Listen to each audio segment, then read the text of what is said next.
À Calais, notre site Nexans ressemble en apparence à une usine. Avec un poste de garde, des grands bâtiments gris, des consignes de sécurité, des tourées, mais on n'y trouve aucune machine de production. Pourtant, Calais est un site stratégique Nexans de la haute tension. Voici pourquoi. À la fin du 19e siècle, Calais construit un nouveau port commercial pour le transport des marchandises. Et comme il y avait à proximité des mines pour l'énergie et un bassin sidérurgique pour le métal, c'était un endroit idéal pour faire des câbles télégraphiques sous-marins. La Société industrielle des téléphones implante donc son site ici en 1891. À cette époque, les taurons de cuivre sont isolés au gutta percha, une matière issue des feuilles d'un arbre de Malaisie. Les tout premiers câbles de notre site relient les colonies, la Martinique Haïti, Australie-Nouvelle-Calédonie, Madagascar-Mozambique.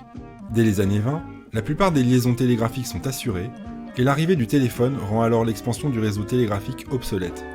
À Calais, la production ralentit.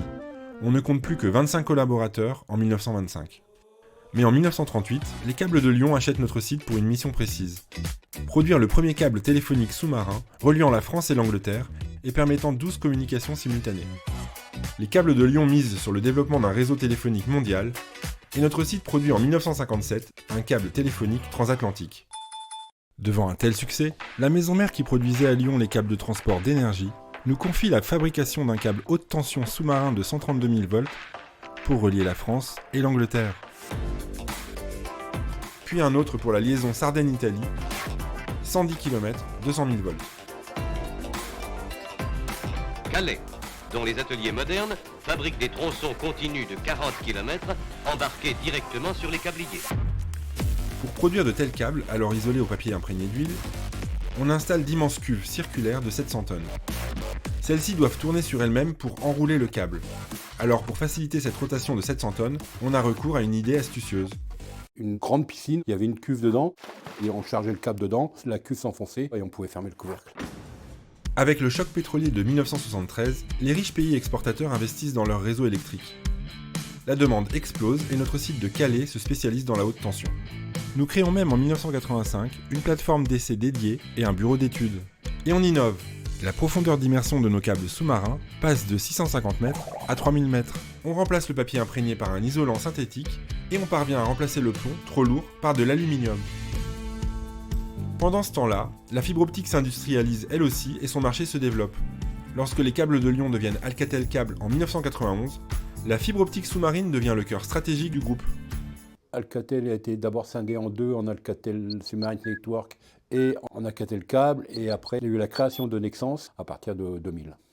Mais sur cette parcelle, il n'y avait alors plus aucune machine de production. Il restait notre laboratoire, notre plateforme d'essai, et surtout ce qui faisait la vraie valeur du site, une poignée d'experts de la haute tension.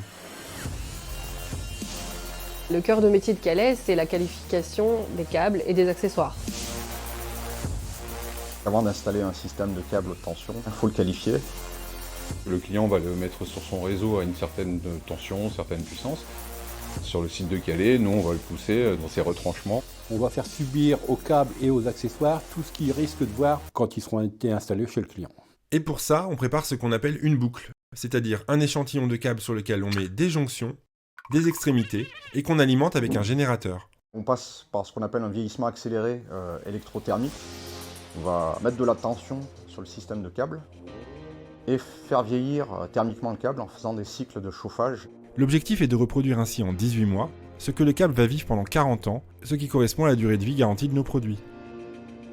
On peut très bien avoir un claquage immédiat avec un très gros défaut, mais on peut aussi avoir un claquage pratiquement à la fin d'un essai. D'où l'importance de la qualité des montages qu'on réalise. Tout au long du montage, il faut tout le temps être minutieux. Il faut être hyper rigoureux, hyper précis. Et on évite de laisser traîner des pièces métalliques, ou alors on les met à la terre. Sinon elles vont se charger, et la personne qui va venir derrière, elle peut prendre une petite décharge. Comme on monte à des niveaux de tension extrêmement élevés, il faut de la distance, tout est assez grand en fait en termes d'infrastructure.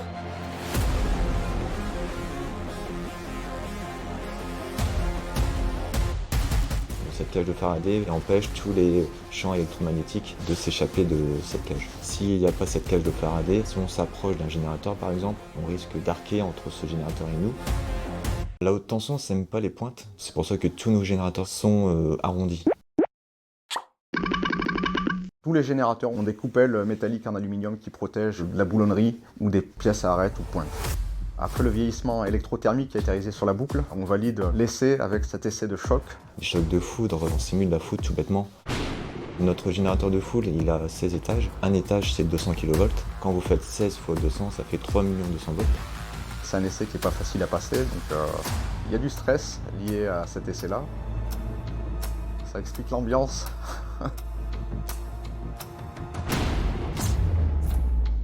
L'essai était concluant. L'évaluation des performances électriques et mécaniques de nos câbles et accessoires haute tension passe aussi par l'analyse des performances des matériaux. C'est le rôle de notre laboratoire. On est un peu les experts Miami. On nous amène le cadavre, qui est le morceau de câble qui a claqué, et il faut retrouver ce qui s'est passé. Donc si ça provient de la ligne ou si ça provient d'une cause extérieure. On remonte l'arbre des causes jusqu'à essayer d'isoler la cause unique.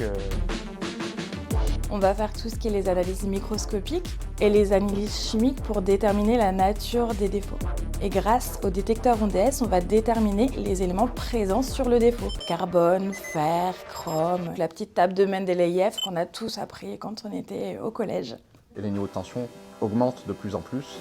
Donc on a en cours de développement d'une nouvelle jonction adaptée à ces niveaux de tension élevés. Cette évolution des produits nous conduit aussi à imaginer de nouveaux moyens de mesure.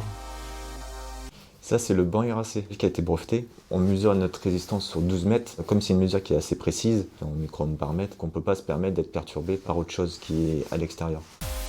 La partie blanche permet d'éliminer les champs électromagnétiques qu'il y a autour. RTE a créé une norme et cette norme a été faite en fonction de notre banc IRAC. Sans caler, je suis pas sûr que Nexans ait la capacité de vendre autant de câbles. On a l'avantage d'être un petit site, donc pas beaucoup de personnes, et il y a énormément d'entraide. Tout le monde est solidaire, tout le monde est souriant, on est united. On n'est pas beaucoup, mais on réfléchit beaucoup. Et on est le petit poussé de la haute tension en France, mais petit mais costaud quoi. Beaucoup de projets donc, passent par ici. Sunrise, Celtic, East Anglia, Borwin 6. Le planning d'activité du site de Calais est chargé jusqu'en 2028. On n'aura pas de quoi s'ennuyer quoi, ça c'est clair. Historiquement, Calais, on est quand même un centre d'innovation. On a appelé ça le Wall of Fame. Et donc, ça permet de rappeler en permanence à tous les gens qui travaillent ici qu'ils participent aussi à l'écriture du futur de Nexans. On a des tourées, mais il y a des petites longueurs. Si vous voulez voir des tourées complets avec des grandes longueurs, vous pouvez aller voir sur le site de production à Charleroi.